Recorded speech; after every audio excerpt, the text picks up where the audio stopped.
what's up guys? Welcome back to the channel. This is Chris at Vibes AF. I just want to talk to you real quick about the Infiniti Q50 Hybrid that I own. It's been having a lot of traction control issues. Not sure if it's the differential, the tires that are extremely worn out, or just the fact that there's a two-clutch system in the car. It's a dry clutch, wet clutch. Not sure if a lot of people know that. It's really the only Q50 that has a two-clutch system. Been having a lot of problems trying to get traction down ever since I did the Z1 Motorsports lightweight rotors, the two-piece rotors, which saved about 30 pounds, added a Takeda intake system. The car's been putting down a little more power, or at least it has more power freed up, which has been causing a lot more wheel spin, wheel hop. Haven't been able to get traction at all, and this is a notorious issue for the Q50 platform, and notorious for the hybrids, all-wheel drive. What happens is when you floor it, usually the car will grip, launch, full electric torque takes you off super quick, except I've been having this issue now when in manual mode, I launch, the car revs up, cuts the torque from the electric engine, and the petrol engine is still running, and it'll kind of like take off, except it's holding that torque back from the electric engine, so you're not getting the full amount of power, and it's super frustrating and annoying because it doesn't happen all the time. So there's a few things I'm going to do, and I'm going to go over in this video with you the problem itself in the car, but some things I really want to do to remedy the problem. You know, I'm going to look at getting the limited slip drop in from Z1 Motorsports, the subframe collar bushings, a solid transmission mount, solid motor mounts.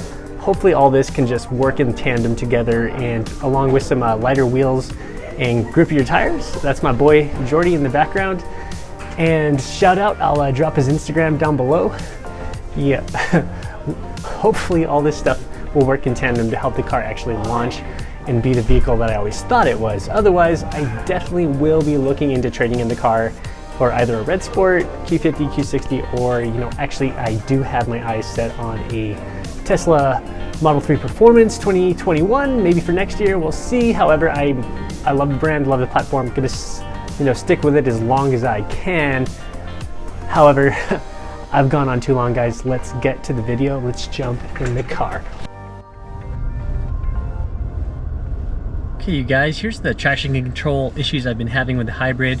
It doesn't want to hook up, puts too much power down, or it's the differential, tires, combination of whatever. But here's what happens. I'm gonna let off, get the engine going, floor it. It cuts power, and then it goes. So I'm not sure if that's a traction control issue. It cuts power right from the stop, and sometimes it'll hook up and it'll just launch, and sometimes it'll cut the power immediately like that. Like it's sensing slip or something, I don't know what's going on. Traction control is off, so it has to be either something with the differential or the transfer case. This is a known issue on the hybrids, and I'm going to try it again, this time with petrol engine off, just electric, start, go. And then see, cut power again. That time it cut power in the shift, which is super annoying. So the launch was decent. However, once I went to shift gears past 5,000 RPM, it was cutting power. This is also a known issue with the hybrids. Like, people have said, hey, try to shift before at 5,000 to make it a smooth shift. Super annoying. Right now I do have the Z1 subframe collars installed and the engine mounts, waiting for the limited slip to hopefully fix this at some point, guys. So this is such an annoying problem to have. And it seems to only happen in manual mode, because watch this. I'm going to do a launch. If it hooks up, I'm going to start in manual mode in first gear, and when I shift to second, I'm going to throw it in drive, so I'm not the one shifting it, and the car usually won't slip. So here's how it's going to go down. Ready?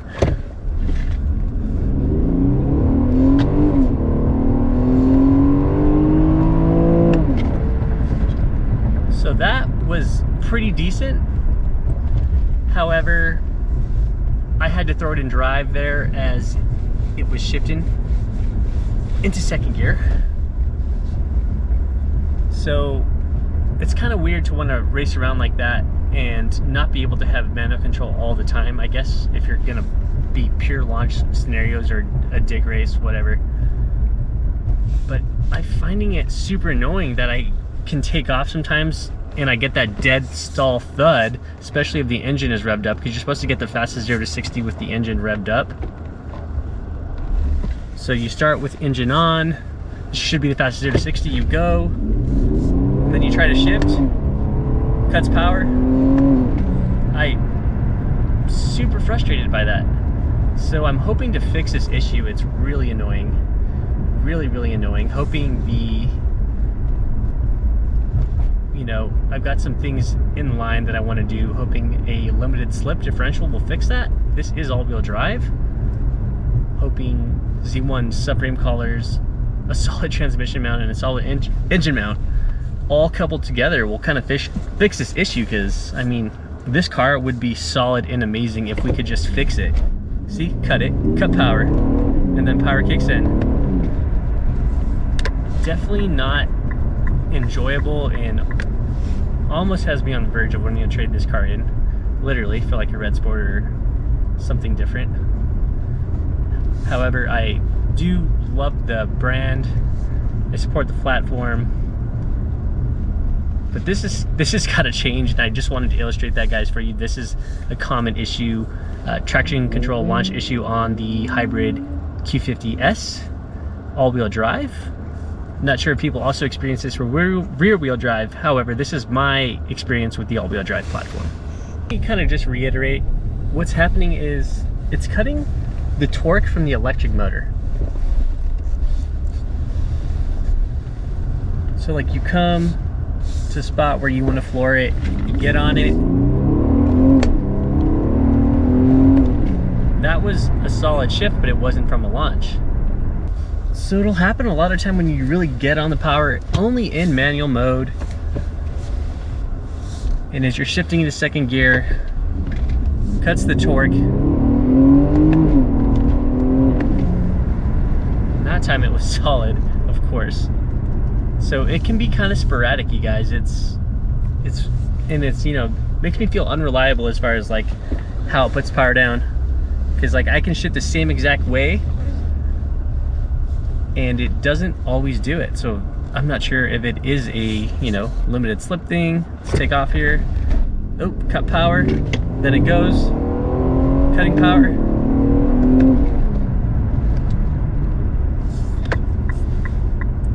And it's not like a slipping clutch or anything, because the car is still moving with the petrol engine, but it's not moving with the electronic engine. It's cutting the torque from the electronic engine. However, the car is still being propelled by the petrol engine, so it's super confusing. Hope to figure this out. Thanks so much for joining again today, guys. If you appreciate this content, please subscribe down below. Hit that bell notification so you get notified when my new videos come out. I'm going to be having the next few videos be on the install of the Z1 subframe collar bushings, the motor mounts, and hopefully a transmission mount in the future, and then the Z1 drop-in LSD. Hopefully this solves the whole problem. We'll hopefully get this hammered out. Anyways, guys, thank you so much. I appreciate y'all. Have a awesome new year, and I'll see you all soon.